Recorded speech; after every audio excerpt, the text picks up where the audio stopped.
It will impact Canadians. What is your call on that? I think Trump is a bluffer. Whereas if you want to study here, there are quite high fees, and so it becomes really difficult. We have to stop relying on the United States because it's a huge, powerful country. We cannot put all of our eggs in that basket. I want to talk about another thing for the minerals and the things that we have in Canada, and we rely a lot on US.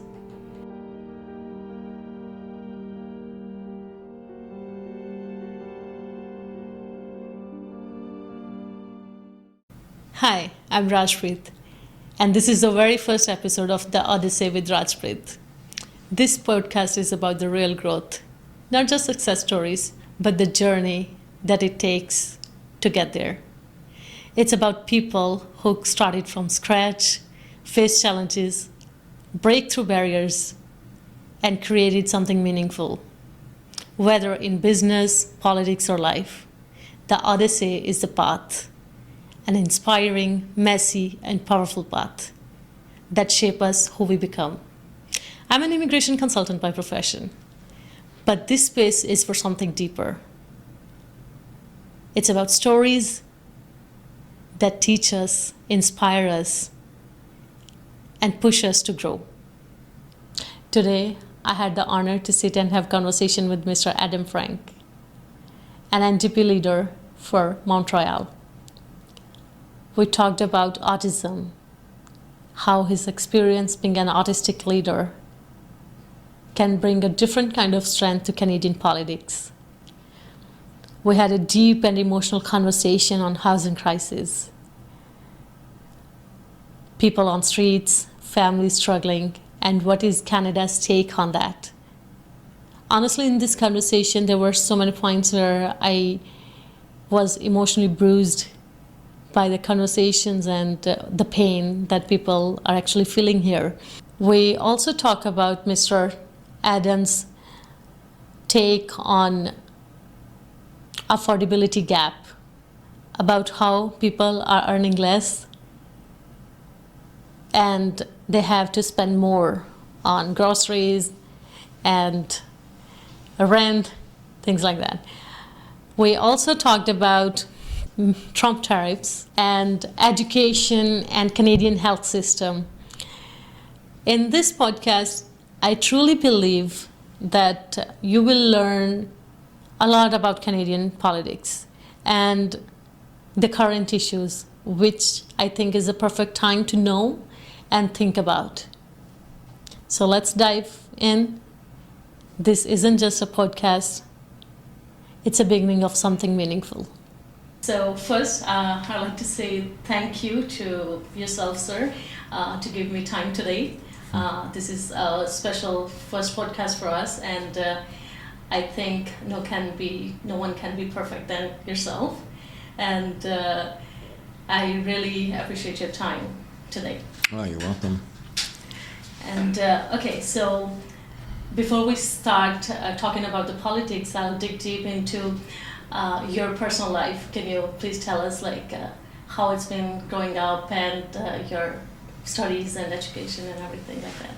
Yeah, okay, so I was born in Canada, in Toronto, but my parents, when I was very young, they went to live in Europe for professional reasons, and so I went to school in Britain, and then I went to university in France, and after that I worked for I started out as a volunteer in a school for orphans in Kenya, and I really liked that. I really like Kenya as well, and I ended up getting into teaching, and teaching became my main career for most of my life, and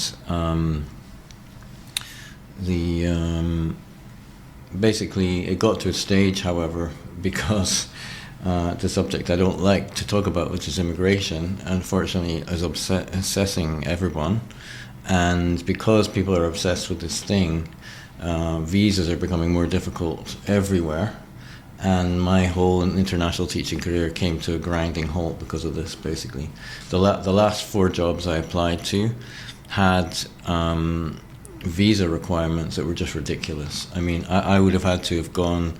I was in Ukraine, for example. I got a job offer in Egypt, in where is it, Mexico.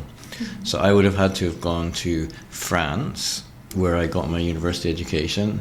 I would have had to have copies, translations, certified by the government Department of Education of all of my transcripts and all of my marks from France. Then I would have had to have gone to Canada and get a certified copy in Spanish of my birth certificate.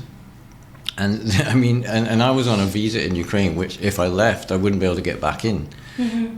So I just had to tell them, no. This repeated the same thing. I had a job in Egypt, I had a job in Kuwait, all countries where it used to be really easy to get visas for, and now it's just impossible. So I thought, right, okay, well, this is not going to work. I'm going to have to come back to a country where I don't need a visa, and that is Canada. Mm-hmm. So I came back, and of course the problem in Canada is that they don't accept anyone else's qualifications. So that's why we got doctors driving around in taxis, and I'm literally the teacher, not driving taxis, but I was working as customer service, which is completely different from what I'm used to doing.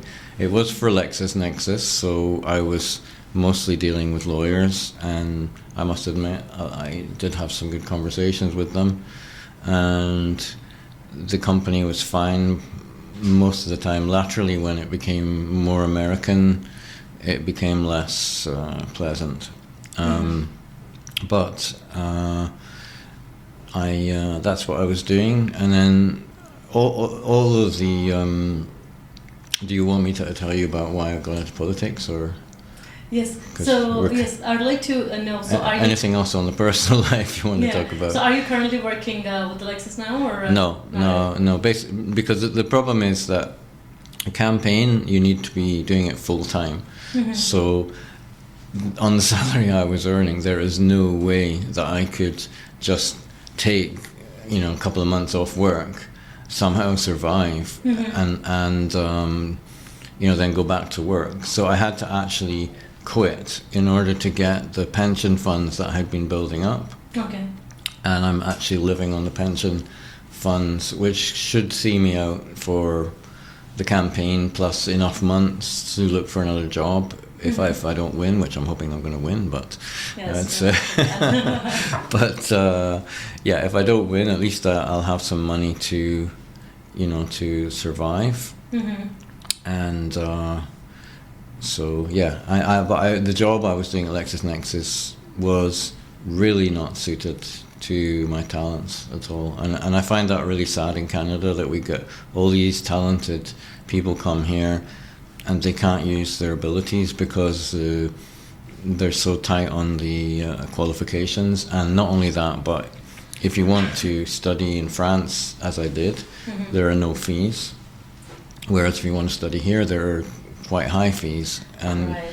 So it becomes really difficult to actually get those qualifications. So... Yeah, I know, as they say that Canada has the most educated labor, because their qualification is not getting evaluated, what they have done in their countries, and now in Canada it doesn't seem to be enough.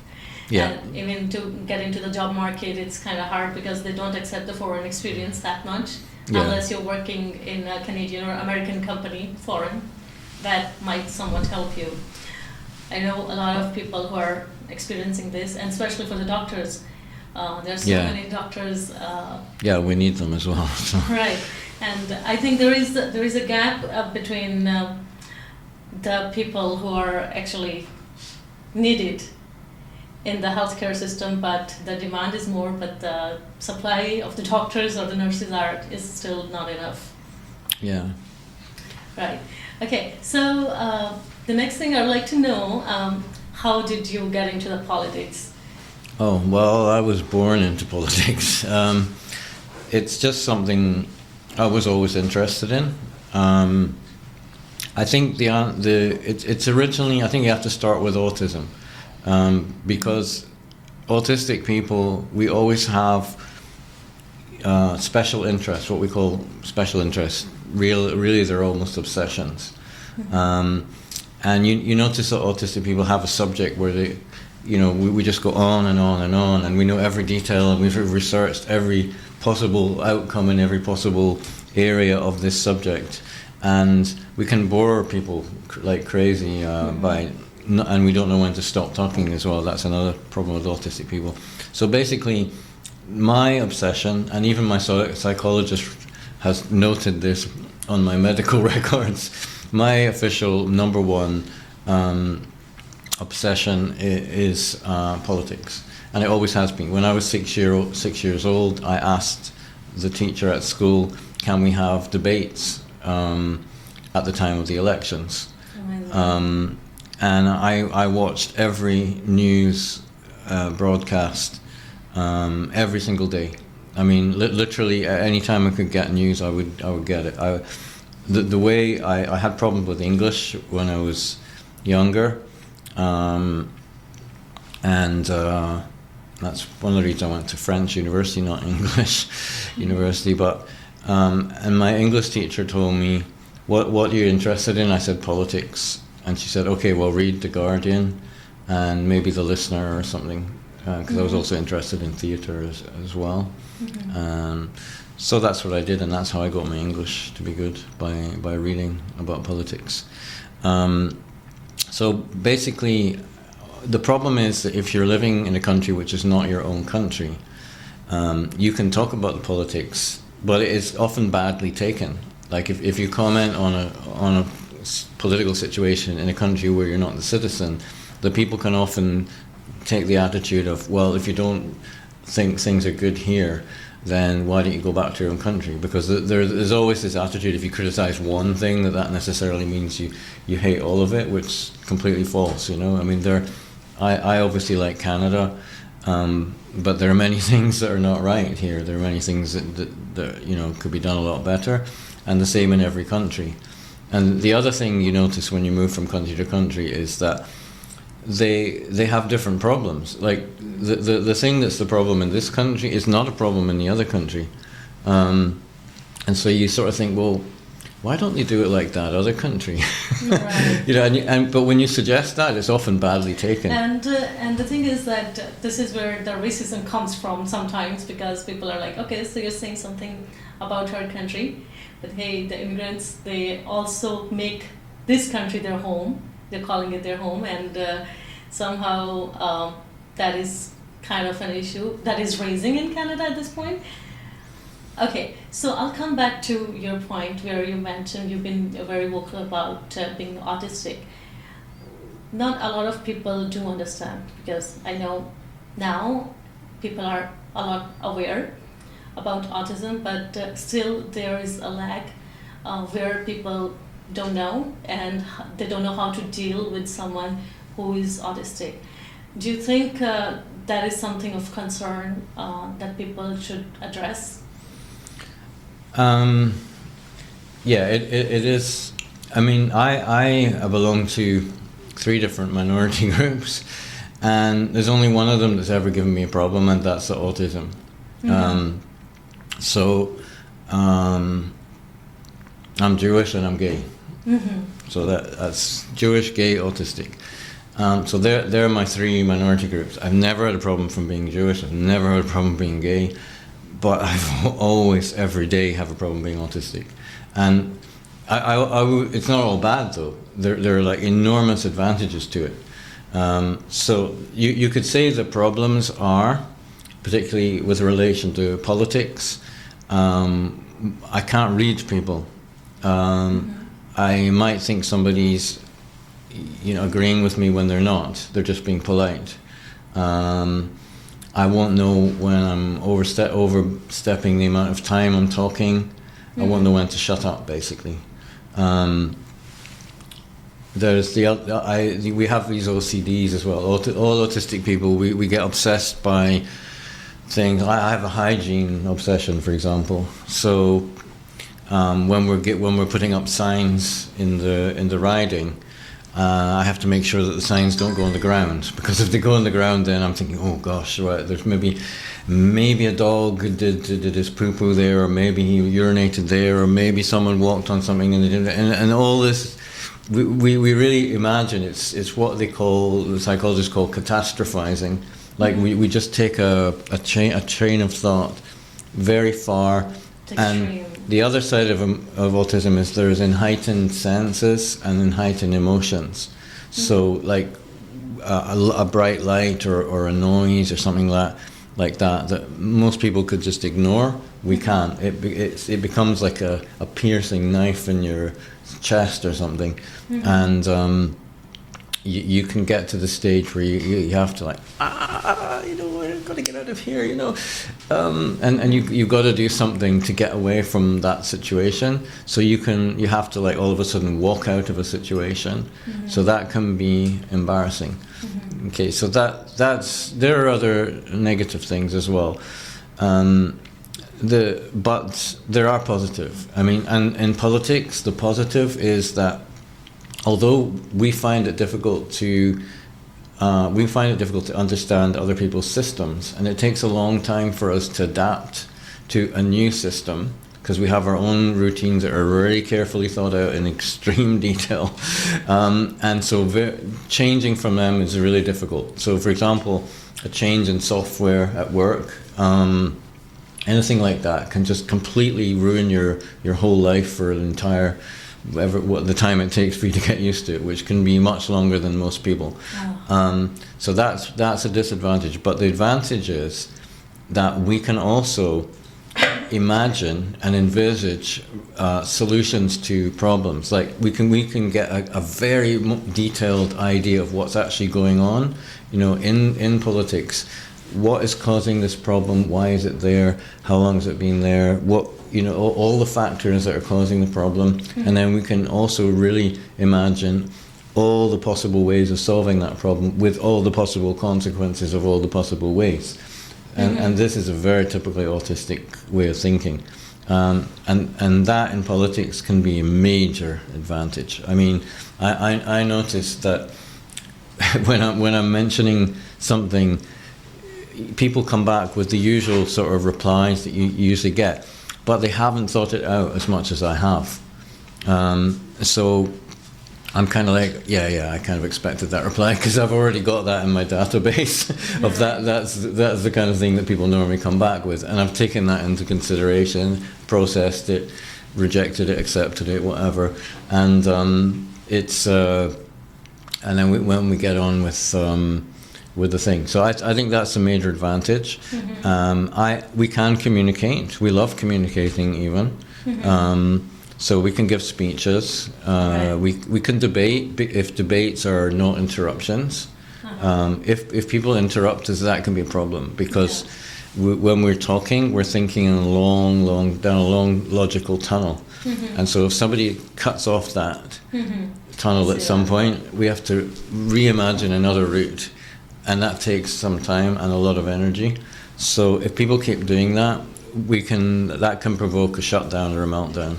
And so I think, I think being interrupted, nobody likes that. No, nobody does. Right? But for us, it's a lot worse. And there are, so there are things that other people do experience as well, as you said, judging people with their emotions, like how they're reacting, and you feel like they're actually the kind person. A lot of people in general have this kind of problems because we trust people, and that's human nature. Yeah. And I think, yes, there are some things that being autistic, they can take in extreme, I think, sometimes. But again, there are extreme in learning, it's a benefit at the same time. Yeah, I don't think you actually understood it. I mean, literally, people, you can be in a room and people can be feeling very awkward and very hostile, and you will just not pick it up. That's what I mean. I'm not talking about the fact that I'm not talking about how some people act and pretend and you get it wrong because you've fallen for that. I'm not talking about that. I'm talking about even people showing what they're feeling, we can't pick it up. Ah, I see. That's what I mean. I Okay, understand. so it's and I know that a lot of people try and say that kind of thing to make us feel like, oh, you're not so bad, you know, we're the same. But no, it's not. It is what it is sometimes. Yeah, Because, it is what it is. It's better to actually to recognize it, and then people know where you're at. Yeah, because there is a lack of knowledge, I think, because a lot of people, they don't actually know what it actually is and how people actually feel and how to work with someone who is autistic.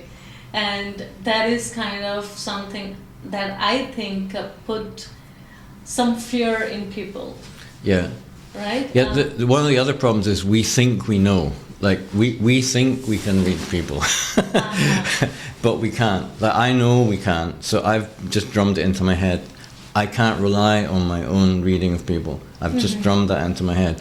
But particularly younger people, they'll think they can read people and they'll get it totally wrong. Like, I have an autistic friend who imagines always that people are looking at him badly or something like that, and they're probably not. You know. So it's that kind of a thing. You know? Great. Okay, I kind of understand, and I do have a bit information now. And how do you think people are taking it? So as you mentioned that it's hard for them to trust. That is one of the reasons that you find it hard being autistic, is that people are finding it hard to trust the process. Is it something that you're experiencing day to day when you're meeting people for your campaign? I find people trust me because another autistic feature is we carry our heart on our cuff. Like we keep it, we just get everything out, and that's a factor that makes it easy for people to trust us. So people trust me a lot. And the reason I know this is not that I'm imagining it, but my campaign manager, who goes around with me when I'm knocking on doors, tells me. Okay. Okay, so he actually notes down the reaction and stuff like that, and I've been getting a very good reaction. Now, I think what you were maybe asking is trust in the actual system. Is that right? Why are people not trusting the actual system? Yeah. So basically, I think you've got about 40% of the people who are not voting. And those people, I think they're not voting because they've just given up on the system ever doing anything for them. And I think I haven't got the statistic for those people because those people we tend to ignore. But I'll bet if you looked at the statistics of those people, you would probably find that there are people who are struggling in life. You might find there are maybe a few eccentrics who you know, they've analysed everything and they realise that it's just not working the way it should. So idealistically, from an idealistic point of view, they've given up, and that I totally understand. There are days, even weeks, when I think that way as well. You know, I think Jesus is never going to work. I mean, this media is never going to report properly. The politicians are never going to be good. The system's never going to work. I just want to find a log cabin and hide from the rest of the world. Right. Talking about the politics, Yeah. the politicians, as you mentioned in the beginning, that they are making the immigration a scapegoat. That I believe because, hey, the immigration, when the people who come here to study, they bring a lot of revenue to Canada. And then they are immigrating here because they get the dream to immigrate to Canada and live here forever. But now this is something they said that, okay, so now you need to go because we are having housing crisis. But it's not the immigrants, it's the lack of system in place. Government action, maybe. Exactly. Yeah, I mean, yeah, immigration is one of these, what I call a distraction subject. There are many distraction subjects. Immigration, we went on to talking about what bathrooms you can use, went on to, you know, all these kind of things. And a lot of them, some of them are actually important, like it is important to have rights for minorities and things like that, but sometimes the media deliberately talks a lot about things like that to get away from the issue that they all don't want to talk about, and that issue is the wealth gap. which I think you wanted to talk about later. Right. But I see immigration as one of these distraction subjects, you know. And the other one is that the identity politics. Like they'll talk about this group, that group, the other group, and they'll say, "Oh, this group's against that group, and there's a conflict here, there's a conflict there," and they'll like to talk. And these may be real conflicts, and it may be a real problem, but in some ways, in doing this, they're actually making the divisions more, and also, it's not.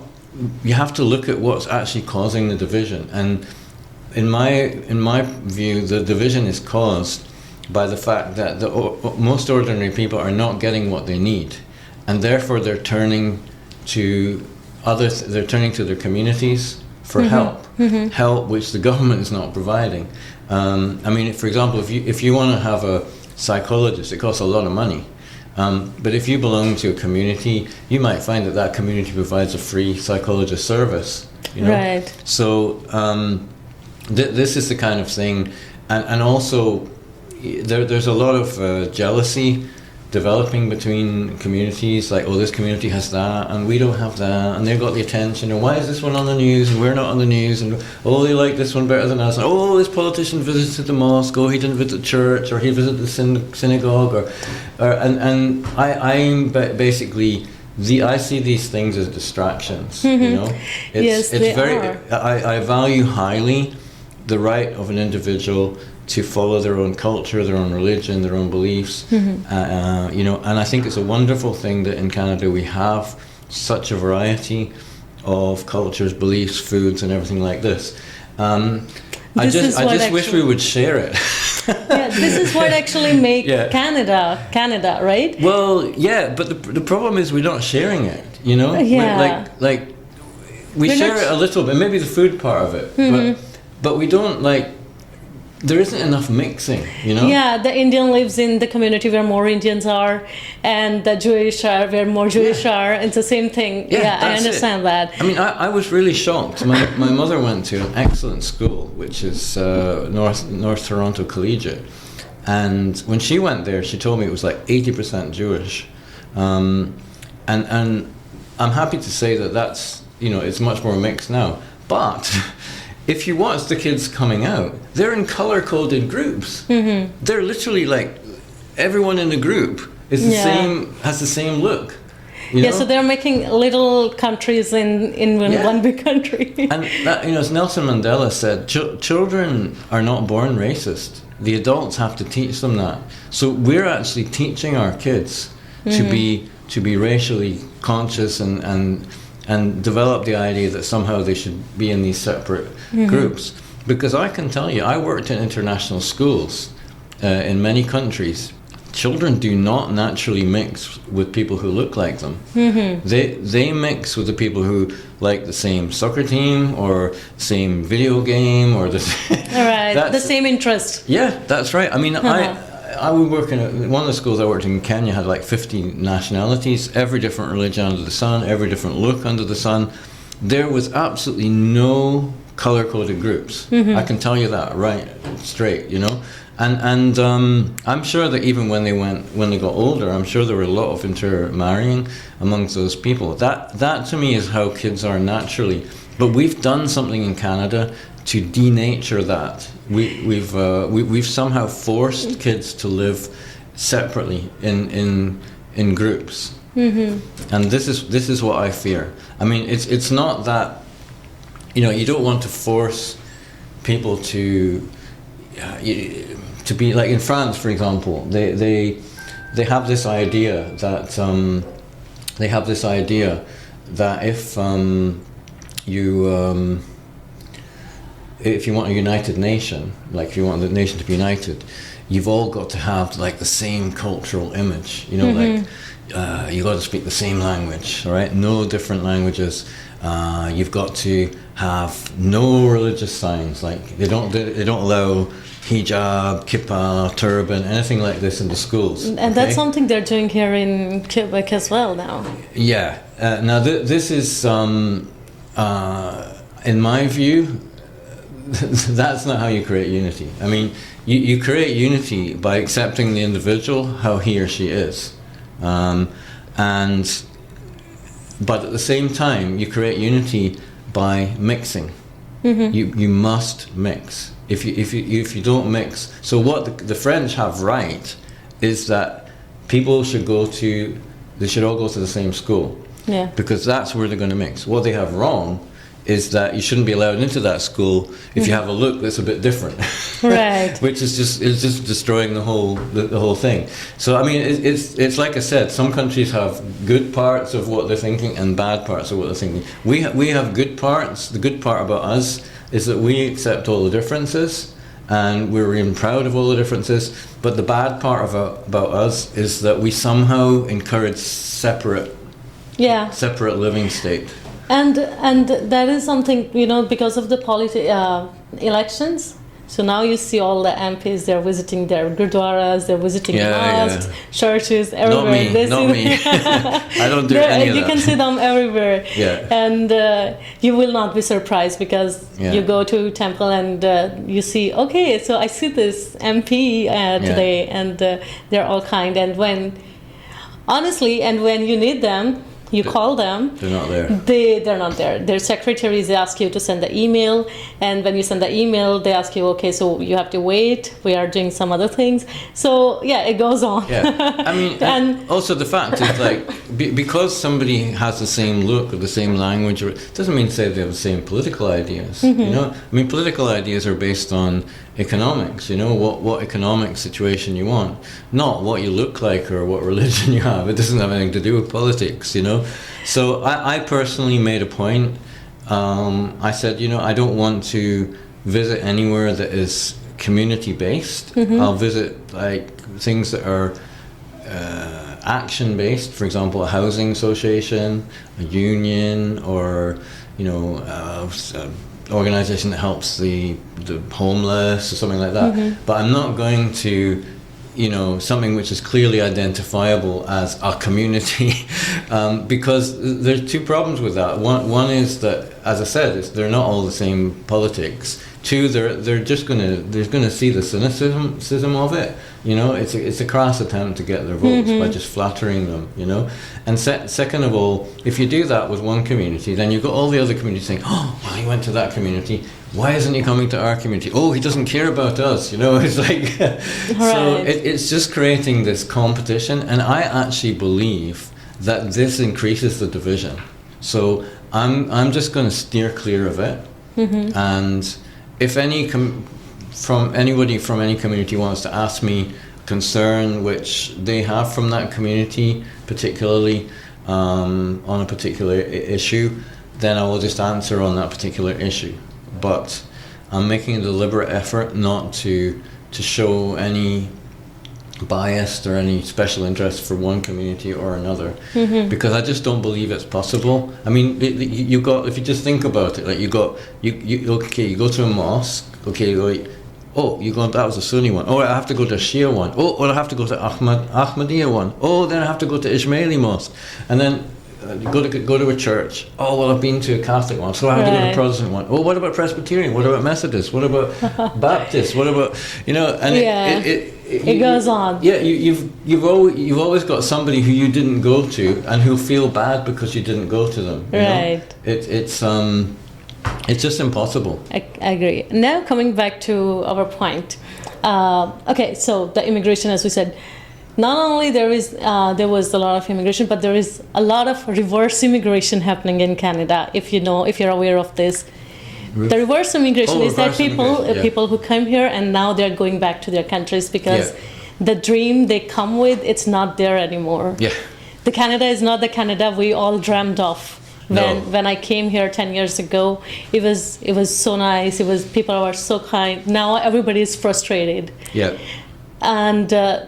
One of the reasons, as you mentioned, it's a wealth gap, you said, and I'm not talking here about rich versus poor. I'm also talking about people, what they are earning versus how much they need. Yeah. There's a big gap in that. The Canadian dream was getting houses, raise your family here, have a good vocation, go around. It's not there anymore because you cannot get rid of the debts that you have. You cannot sometimes buy the groceries because the income you're earning, it's not enough for the whole family. And what do you think about it? Why this gap is there? The gap is there because the top tax rate was cut in the 1980s. And also a lot of limits to how you create money. For example, Bill Clinton freed up the creation of money. So now basically a bank can, if a lending organization can just give down a 10% deposit of the money as guarantee, and then take out 100% of a loan, give that loan to somebody, and then that somebody has to pay them back. So that's like a creation of money. It's a creation of money from nothing except the 10%. And so that's one of the reasons that allows the super wealthy to become much more wealthy. But the main one is that there's just no recuperating the income. They used to be a lot more tight control on the loopholes so that they couldn't get out of paying the tax. There used to be a lot more tight control on movement of capital from one country to the other, so that they couldn't put it into tax havens so easily. And there used to be a lot higher tax rates on the wealthy. Now, the concrete result of that was, if you were living in Canada in the late 1980s, for example, before the major tax cuts, if you were a student, you could go to university. You would pay about $1,000 a year for that. Your rent would be maybe $250 a month for your room. You could even get a studio for $400 in Toronto even. And the government would give you roughly about $3,000 in grant and $3,000 in loan. And that would be enough to actually cover your cost of living for the entire academic year. And then you could just work in the summer to cover that period, or to make up the rest, or you go back with your parents and you just sit in the basement and play games. But basically you didn't need to do what the students do now, which is spend more time actually working to survive than studying. Now, at the end of that, most people could finish with relatively no debts, whereas now they're finishing with like six-figure debts. It discourages people from going into, well, why don't we have enough doctors? Because if you had to pay like $20,000 a year with no loan or grant that even covers that amount, never mind the rent and the cost of living, and are you going to take that risk? And the thing is that the people who studied abroad, they are really good doctors in India. Yeah. People trust them, right? In India and even in some other countries as well. But in Canada, they don't. And then they have to come here and do their education again, the doctors. And then they end up with so much loan, because when someone is immigrating, they don't have that much of funds when you're comparing from their home countries, because they're coming to Canada. The exchange rates are different, and then they have to spend money on their education. They end up with loan and less opportunities. Yeah. So now, before they did not have the job of being a doctor, now they have debts and still not a doctor. Yeah. And now imagine you finish your studies now and you want to start, earning stuff, and maybe buy a house. You could buy a house with 2 or 3 times the average income in those days. It's more like 14 times the average income now.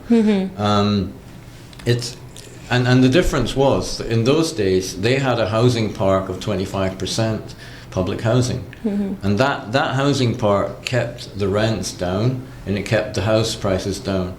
Because when, how business and economy works is supply and demand. If you got more supply, then the price will go down. If you got less supply and more demand, the prices will go up. So basically what happened was Brian Mulroney had massive tax cuts, there was no longer any money to pay for the federal public housing program, so he decided he was going to pass that on to the provinces. And of course, the provinces had no money either, so they ended up not doing it, and the public housing part just fell to, now it's 3.7%. It went from 25% to 3.7%. Now in France, for example, it's 20%. It has to be 20% by government stipulation. Why? What do you think? How will your government will be able to help that if you tax more to the corporate, right? And you will probably cut taxes from the middle class people, right? Yeah, that's the other thing, by the way, is that corporate taxes up to the 1980s, and still in a lot of countries in Europe, like Germany, it's 40%, for example. Here, it used to be 50%. In the United States and Canada, and it's now like hovering around the 20. I don't know the exact one, but it's roughly about half of what they used to pay at that time, and that's good if it's a small business. I mean, small businesses have set special rates anyway, but my opinion on small businesses is that they maybe shouldn't even be taxed until they reach a certain threshold. Because they're actually quite struggling, you know. But do you think? I'm sorry. Do you think they will, once the businesses are getting more taxed, they will increase the cost of the products, and hence the middle class will? That's the thing people always say, but it doesn't work that way, because you can only, what's happening now is they're making massive profits because they're charging far more than they really need to make a decent profit. That's why their profits have increased. They can charge a lot less and still make a profit, okay? And the fact is that people can only pay so much. You can't just put the price up ad infinitum and expect people to pay it, because they will reach a ceiling. Now, where you can, in talking about rent, you're talking about a vital thing, you know. People are faced with a choice between paying the rent and being on the streets. Groceries. Yeah, the groceries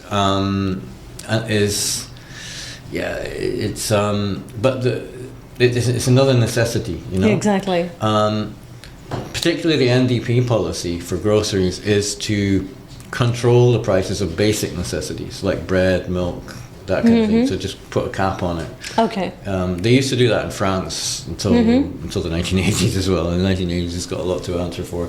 But basically, they used to do that. Like the price of a baguette in France, for example, it was fixed price.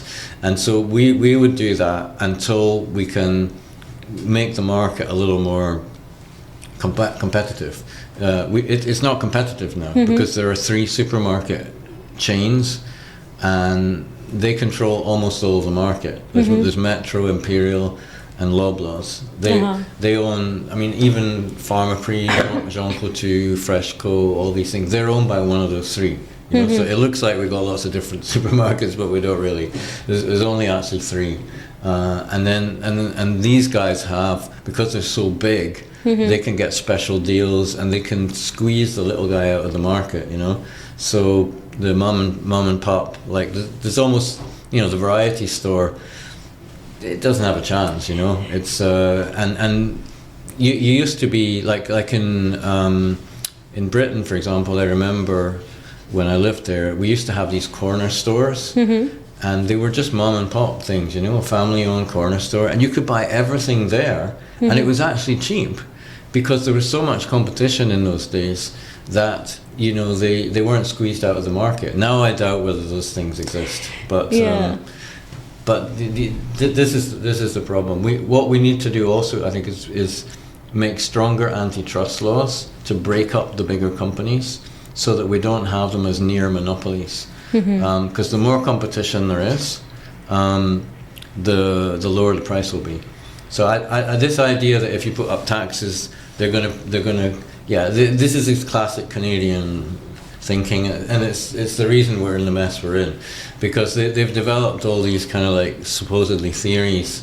The other one being, if you give the rich the tax cuts, they're going to spend money and it's going to trickle down. Well, actually, rich people don't spend money. They've got the amount of money that they earn and they have, they couldn't possibly spend even anything like the proportion of what they earn as we have to spend. Like a normal person, we have to spend almost all of our money, but they only need to spend a tiny part of their money.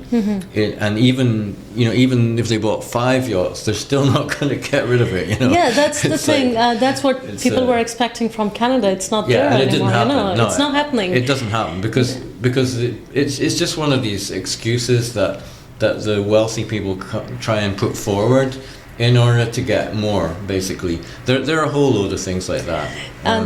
When people were saving money for the hard times, and now even since I came to Canada, we had our home, and I was living with my parents before, and after getting married, got a separate house, right?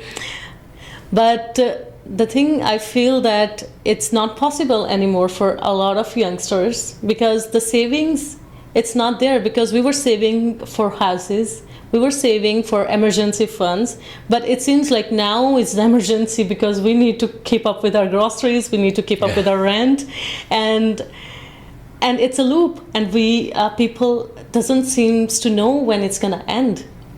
Yeah, well, it'll end when we finally tax rich people more and redress the wealth gap. As long as you have that wealth gap, the wealthy are going to push up the prices, and the companies are going to decide to make more profit by selling less because you've got all these super rich people who can pay for it. And you notice there's a trend in things that once used to be available to all people have now become luxuries.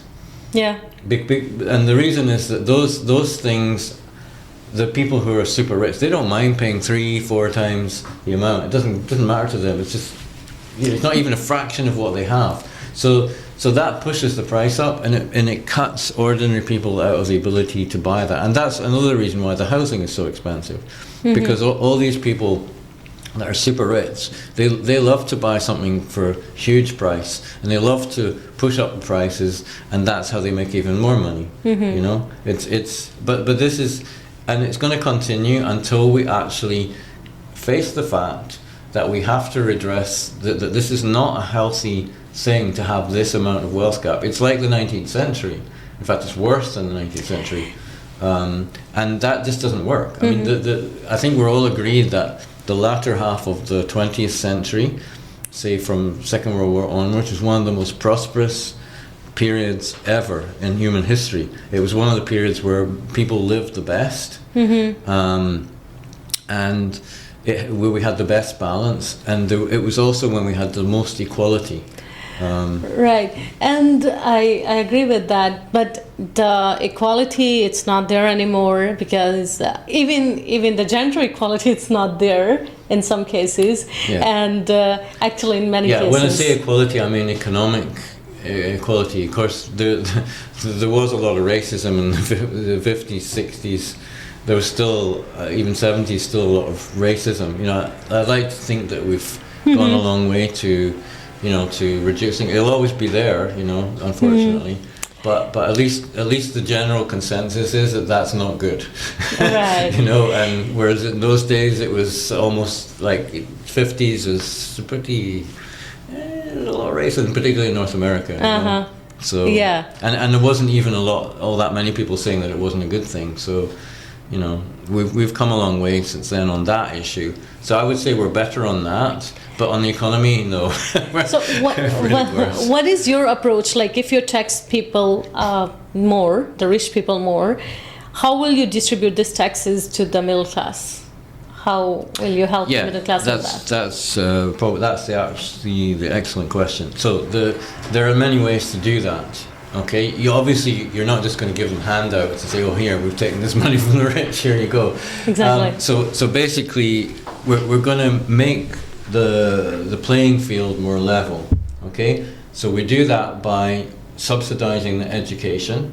You make sure. Federally, we can't do that at the moment because it's a provincial thing. But we can talk to the provinces and find a way for them to help them make the education cheaper, if not free. My ideal will be to make it free, like in France and in a lot of European countries.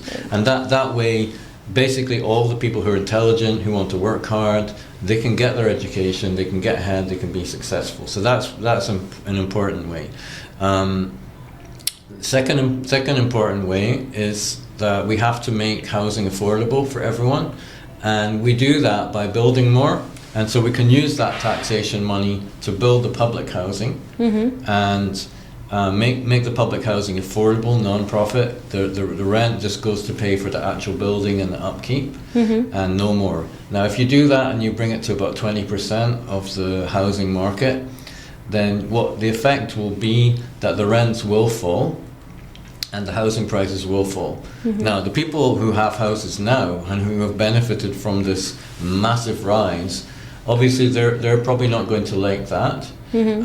But, you know, if you had to choose between favouring people who are really in what is now becoming a privileged position of actually being able to own a house and people who are risking being on the streets at any moment, I think we have to keep the people off the streets. No one gains from people being on the streets. It's a risk to crime. There are so many of them. When you go downstairs, you will see someone sitting on the corner and... Yeah, I know. I mean, I count about 6 people sleeping in every metro station, and you just multiply that by, I don't know how many hundreds of metro stations there are in Montreal, and of course they're sleeping in other places as well. They're also danger from a crime point of view. And they're danger to themselves. Now that brings us to another subject to do with the health, which is we should also spend on the health service, because basically if people are worrying about their health, then that can also be a danger to their ability to make money as well, because they can't obviously work if they're sick. So, and also for the economy generally, it's not good for the workforce to be unhealthy. But the other thing is the mental health is important. I'm not just saying that because I'm autistic, but by the way, I have to pay like 150 for a psychologist for an hour. You know, that's about how much a lot of people earn in a day. But the thing is, a lot of these people who are in the metro sleeping, they're on the streets because they have mental problems. You know, they lost their job, or they were thrown out of their apartment because they have mental problems. Maybe they have autism, maybe they have schizophrenia or whatever it is, you know, but they have something that freaks people out, and they're not able to deal with it. So if we extended the health care to mental health, I'm sure we could get most of those people back into housing, back into jobs, you know, and they'd be productive again, and you know, they wouldn't be a danger to us and to themselves. I agree, and I do have another thing, but because not just the people, there are a lot, as you mentioned, the people who has some mental illness who are actually surviving on the streets right now. But there are so many educated people, and I witness them myself. They are educated, that have no place to live in, and they are on the streets. And I know the man, there was this couple, it was about my area, I see them, and it's really saddening. The girl, she's educated, and the man also, and they lost their jobs, and they were not able to afford the rent, and they had nowhere to go. They had this one cart, the Walmart cart, they put all their stuff there, and they were sleeping. And it's been 2 years now. They're still on the streets, and the man, he got really sick. But no way to go. And sometimes people like us, and many people think that there are so many services that Canada has to offer. For example, they can give, as you said, housing, the public housing. So there are not enough. No. That is the saddest part, because there's so many people who are relying. Okay, so what about the welfare? It's not enough for them to pay the rent at the end. If they rely on that, and they have to go through so many things, and they end up being on streets. Yeah. And here we are talking about educated people, and they have nowhere to go. They're not able to go for interviews anymore, because they cannot get dressed, they cannot get anything. No, I mean, if you think about it, like I quit my job, so I'm doing a campaign now. If I win the election, well, my job will be to be a member of parliament. If I don't win the election, I have to find another job. I'm not exactly young anymore. That might not be that easy. They don't accept any qualifications I have from France. Maybe I won't find one, and maybe I'll end up on the streets. Quite possible. There actually have been candidates for elections that have ended up on the streets. So, it can happen to anyone, you know? Yeah. As you say. And that's what's so scary about it. It you know? is. And if you want to ask a motivating factor for why I go into politics, it's because I realize this. I realize that even myself, I can end up on the streets. I have, I've had a good education. Exactly. I've had a lot of experience, and I have a lot of abilities, and yet I could end up on the streets. And this, you just ask yourself, well, what kind of a society is this? This is one of the richest countries. I think it's the fifth or something richest country in the world. Exactly. Yeah, we have all this mineral wealth. Oh, by the way, that's another way we could get more money for services and things like that. Norway, for example, they take, I'm not sure the percentage, it's maybe 20%, 25%, but they take a fairly large percentage of the mineral wealth profits, and they put that into a national fund, and they use that to fund things like hospitals, education, schools, infrastructure. That means they can tax people less because they've got that money. So obviously, if we took money from that, now the mineral wealth belongs to everyone in the country, really, because it's the country's wealth. But what's actually happening is you've got private companies, Shell, Exxon, mostly foreign, coming in, exploiting the mineral wealth and taking most of the profit. And Canada's getting very little, So I agree, and I think that's right. And now I want to talk about another thing for the minerals and the things that we have in Canada, and we rely a lot on US for such things. Yeah. And people are scared for that, because they're not scared because of the strength, but they're scared for the unpredictability, how Trump one day he wake up and says, okay, it's 25%. After some time, he's like, okay, I'm pausing it. Yeah. And then again, he's like, okay, now it's 25 and now it's 30%. He's doing it with so many countries, right? Not just Canada, but US is the biggest trading partner of Canada, and it will impact Canadians. And how do you think, what is your call on that? I think Trump is a bluffer. And you can see this in the way he's behaving, because he will go so far and then he'll pull back, and then he'll go again, he'll pull back. I think he's bluffing. But I think we have to call his bluff.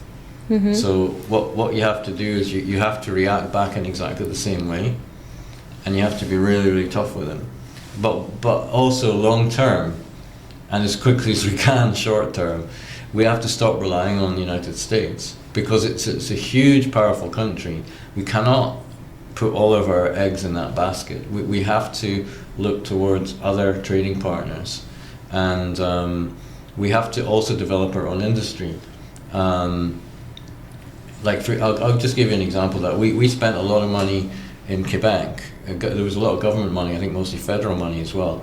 It went to subsidize a battery factory. It was Swedish, Northvolt, I think it was called.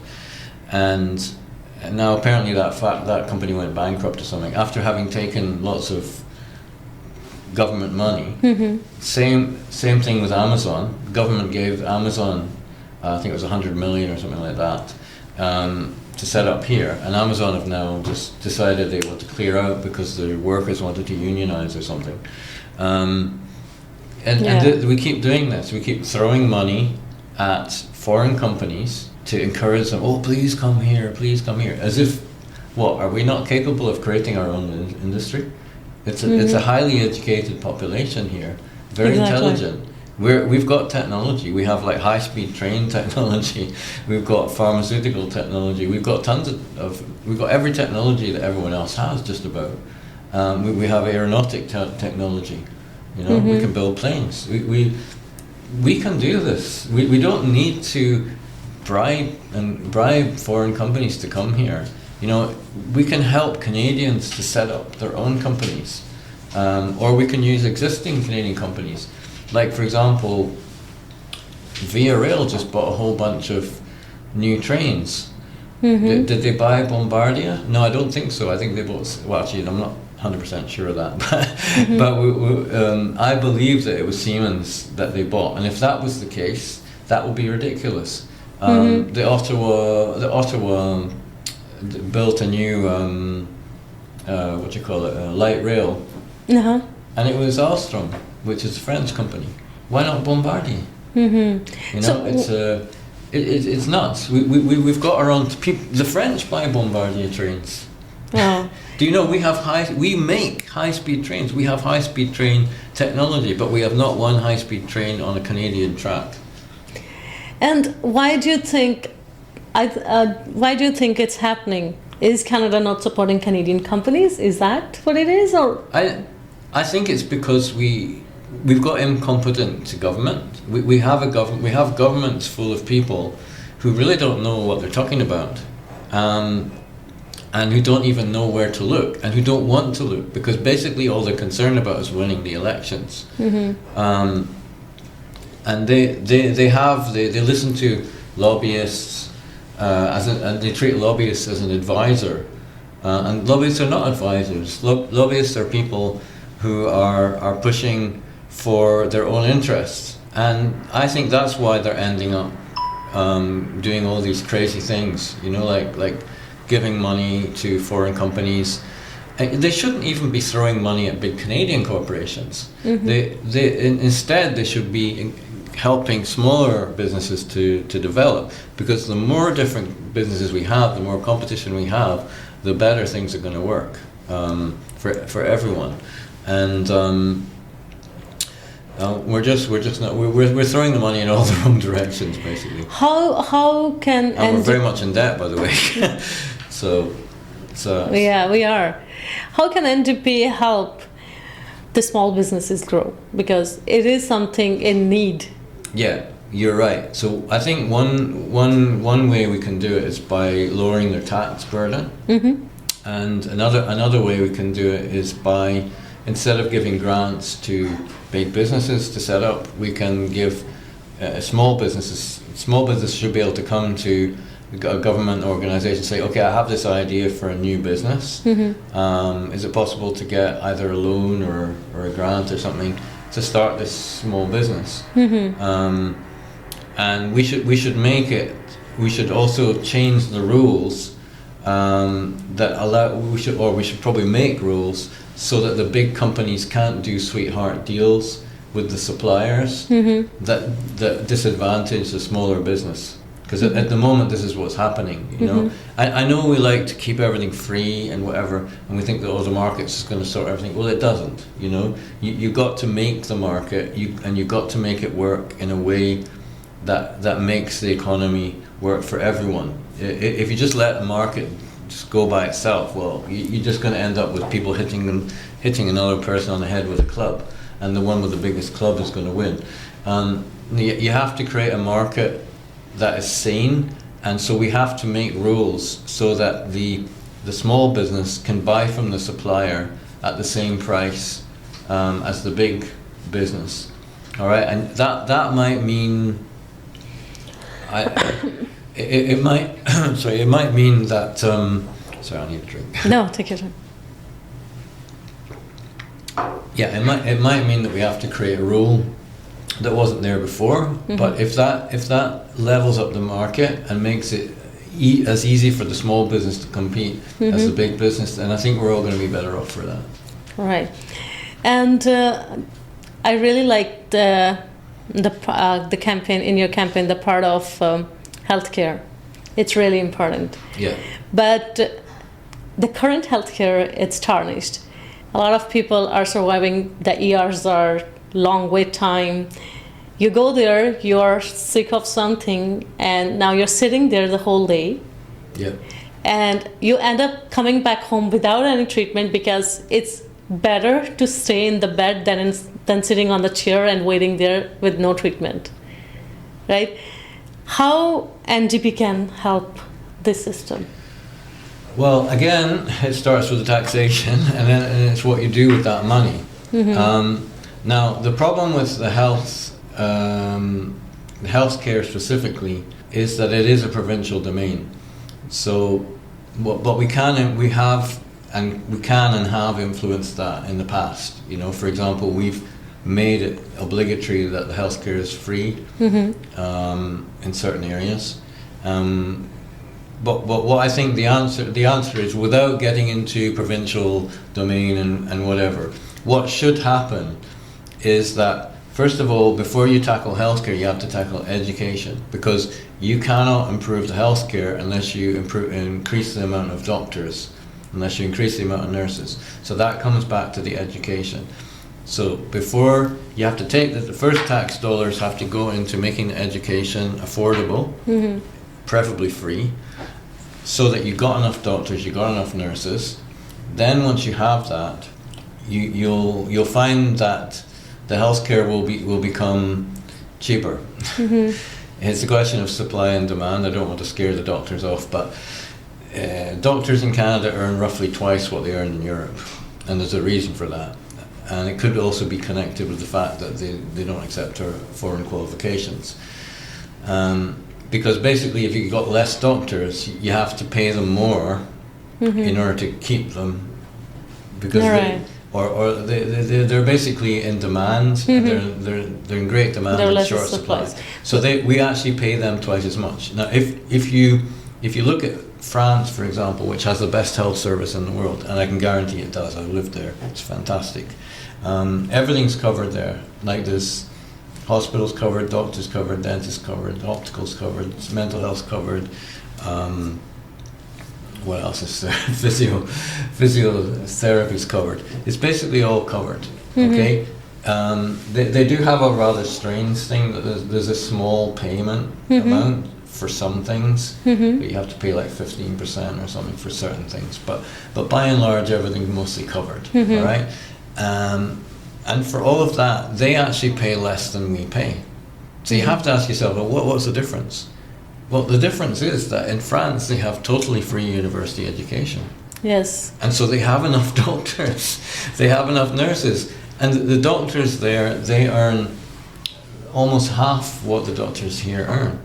But believe me, they don't live less well, because the housing costs in France are half what they are here.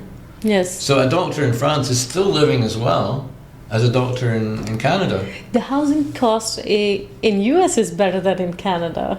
Yeah, it is. Yeah. Right. In fact, Canada, I saw a chart of housing costs in G7 countries, and you've got like Britain, France, US, all these countries down here, and Canada's like literally double. It's double any of the other G7 and it is one of the biggest country. Yeah. It's double any other G7 country you want to mention in housing costs. So the thing is so this is what's making our healthcare expensive.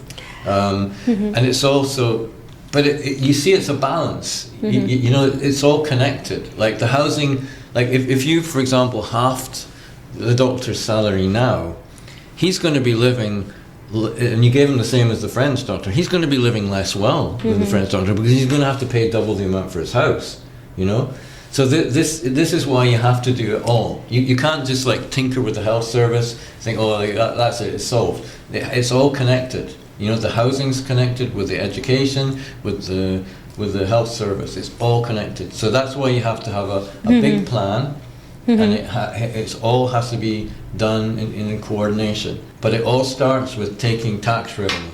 You can't do anything without that.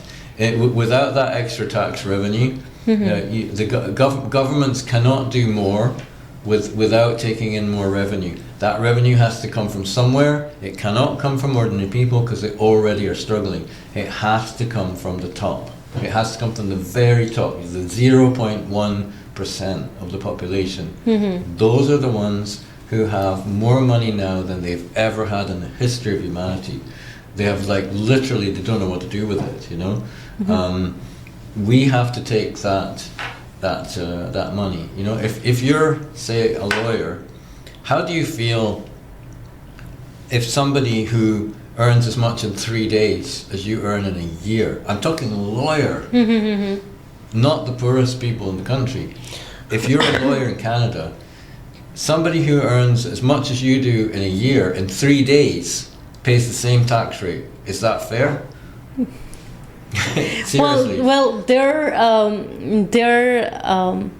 debate is that they are giving a lot of jobs, and they're creating employment and bringing revenue to Canada. How many people are employed by Amazon? Now they have, I think, A few 100,000. It's very few. I mean, like the amount of jobs that they provide are a tiny fraction. The salaries that they pay are a tiny fraction of their wealth. This argument that, you know, giving more money to rich people is providing more jobs, it doesn't work. It just doesn't work. I mean, and there have been studies out by Esther Duflo and her husband, can't remember his first name, Banerjee is his last name. God, what's his first name? Anyway, sorry. But Esther Duflo and her husband, they wrote a book. It's called Good Economics for Hard Times. And in that book, they study very carefully the effects of increasing tax rates on wealthy people. Does it encourage them to do less, invest more, invest less, or anything like that? Zero effect. They found it had zero effect on the behavior of the wealthy, as far as, you know, working harder, creating more industry, all the rest of it. It has zero effect, because this money is nothing to them. It is absolutely nothing. They have so much money that you could tax them, like, even if you tax them 95% of their actual wealth, they're still going to be so rich they wouldn't know what to do with it. We're not going to tax them that much, but we need to tax them more than they're paying now. Because the fact is that now not only is their actual official rate not very much, they don't pay that. They have ways of getting out of paying that, because what they do is that they're taxed on what they take from their spending. So they don't take that, they take loans. Because the interest on the loans is less than they would be paying in the tax, and that's how they get out of it. Okay, so we've got to find ways of, first of all, making them actually pay the tax, and second of all, raising the amount that they have to pay.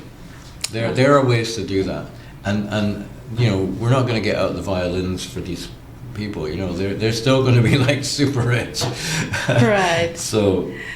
Okay. So now I'd like to know about your vision for your campaign. What will you do the first year if you get elected? Well, it depends on whether my party wins or if it's just me that wins. So if I win my riding and my party wins nationally, then we can start doing all of what I've just described. Now, if I happen to win my riding, but the party doesn't win nationally, then obviously that becomes more difficult for us to, you know, to get everything we want done. So you might get what you had in the last time, where the NDP pressurizes, you know, people to, if it's a minority government, we can maybe pressurize them on certain things like dental care. We did the last time, and pharmacare. So we'll get what we can done. And as an individual MP, we can do private members' bills. So what I would do is I would have a good think about as many details of what needs to be changed in order to prepare the way for the grand plan of that I've described.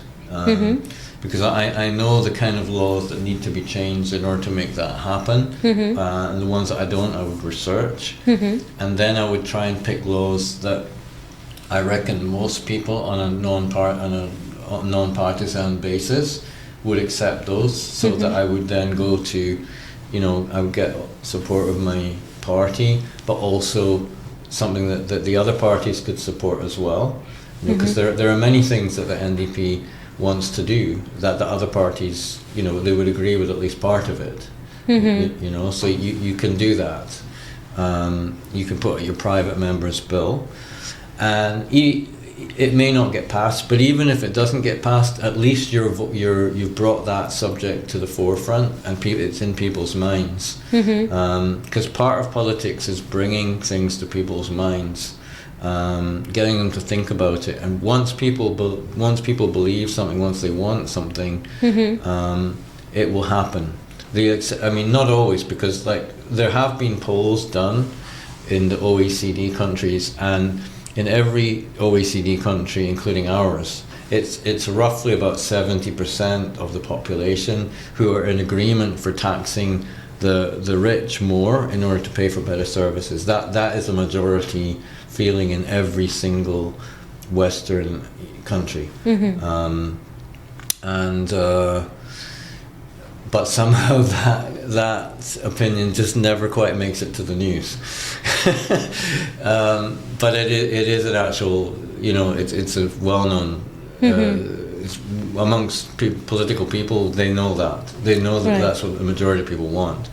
Right. But it's a subject which we try and avoid, because most people in politics, they want backing from people who are generally well off, and even when they're in power, they kind of need support from big businesses and stuff like that in order to make things work. So they're kind of reluctant to go in that direction because they fear it might harm their chances of winning, getting into power, or operating when they get into power. My next question is that what makes your approach, as you said, you will tax rich and distribute that money in many different sectors. And just to be clear, when we say rich, we're not talking about middle class people earning 6-digit incomes. We're talking about people earning millions and billions. Right. And how does just one question that it came to my mind, that you mentioned that you're building public houses, right? It will help the people who cannot afford the houses at all. I mean, not even paying the rent, the people on streets. But what about middle class? Because they also need to afford housing, a decent one, their own houses. Yeah, well, first of all, they can also have these if they want. But the idea, like for example, when you build in Britain or in France, when they build affordable houses, they don't say, oh well, if you're middle class, you can't have one. Usually, what it is like it's subsidized for people who are there's probably a limit of their earning or things like that, right? Generally speaking, though, the affordable housing is going for the people with the less, the lesser incomes, and that's usually how it works out. But how that helps the middle class is it takes the edge off the market, okay?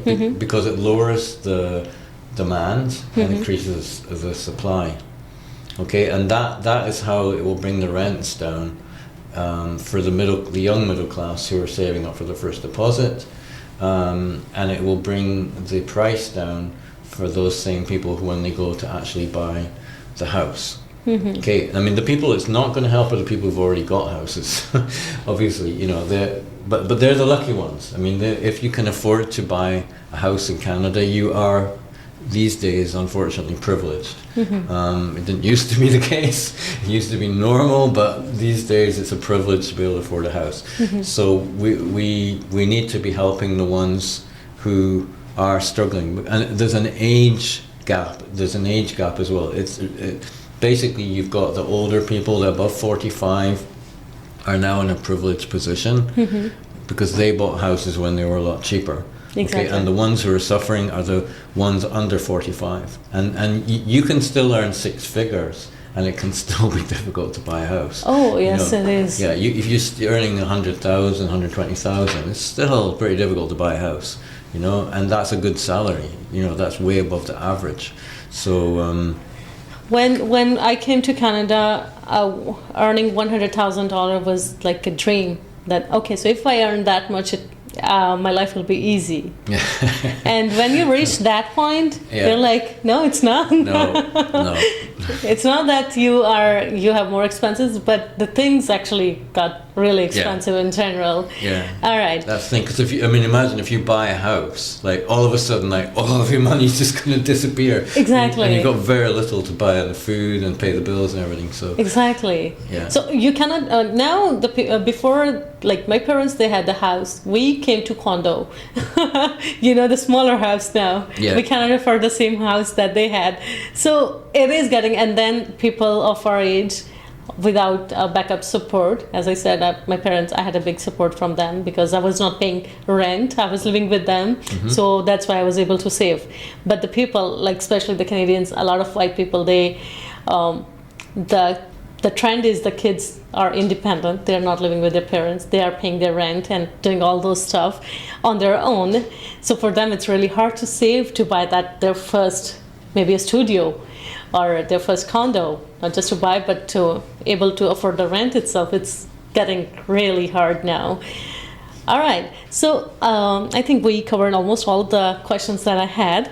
Now I would like you to tell us about your vision and something that you want to tell people of your riding about your campaign and your priorities. Okay, so I think my vision, we've probably more or less covered that, politically speaking, except that I could summarize it by saying that there are two things that are important and to me in the campaign. The first of those is unity, because if we're all fighting each other and all divided, then we're not going to achieve anything. So unity is the number one thing. And that's why, like, I don't like division, I really get very sad when, units that were previously united break up into smaller units. It really makes me sad. Except if it's a colonial thing, like if it's a big dominant power comes and dominates and the small person, so that's a bit different, But I mean, generally speaking, I would like the whole world to be like the European Union, I would love it if the whole world had no borders, people could go where they want, and people go on. There's no wars in the European Union. They can't possibly fight each other. To me, that's what, and yet within the European Union, like if you go to France, if you go to Italy, it's still France. They still have the stuff. There's French, Italy's still Italy, and Germany's still Germany. But yet there's that unity there. There's at times squabbles, and I know, but generally speaking, every country that joined the European Union, even if it was poor when it joined, it became richer. And every time a country joined that was poor, they all said, oh, they're all going to leave the country, they're all going to come. And yes, some of them did, but it all balanced out. Poland's now a very good economic country. That was the one everybody's worried, oh, they're all going to leave Poland, they're all going to come here. There's a lot of fear-mongering, but generally I find that this is what works best. It's best to have, like the European Union, where you have distinct nations and whatever, but they're all somehow united in this general feeling of being European. And we could do the same thing on a world scale. We have our distinct, parts of the world, Canada, wherever it is, but we can also all be proud of being world citizens. So that's my unity thing. It's not necessarily NDP policy, but a lot of it is. I think generally the spirit of the NDP tends towards that, but technically speaking, we're not campaigning on world unity, but that's just my personal vision for a long time in the future. I know we're not nearly there yet, but the other thing that it's very important to me is solidarity. So you might think unity and solidarity is the same thing. Not really, because unity is accepting each other and being, but solidarity is the action of recognizing that if we want a decent society, then we have to look out for each other. We have to look out for each other, and that means, for example, if somebody is very rich, and by the way, many millionaires have said exactly what I've said. like Warren Buffett has said personally, he's a billionaire, and he has said he finds it ridiculous that he pays less of a tax rate than his secretary, and he agrees that billionaires should pay far more tax. So it's not like all the billionaires are just greedy and they don't realize that there's an imbalance. A lot of them do realize that. So that's the solidarity part. We have to realize that by helping each other out, by having each other's backs, we're going to have a much better society. Everybody's going to have a better life and be happier and feel more secure. Well, thank you very much for your time, and it means a lot. And yes, so it was with Mr. Adam Frank. He's running for MP elections at Mount Trial riding. So yeah, actually, I didn't mention my riding, but within my riding, there are certain tensions at the moment based on different groups, and my hope is that I can do something to unify the people within the riding and make it a close-knit community. Okay, so if you want to talk about that, we can. The tensions within the riding? Not really, no. Because I think that when you talk about these things, in somehow you make it worse. Okay. It's better to concentrate on the things that unite people and less on the things that divide people. Make perfect sense. Thank you very much for your time, sir. It means a lot. You're welcome. It was a Thank you. pleasure.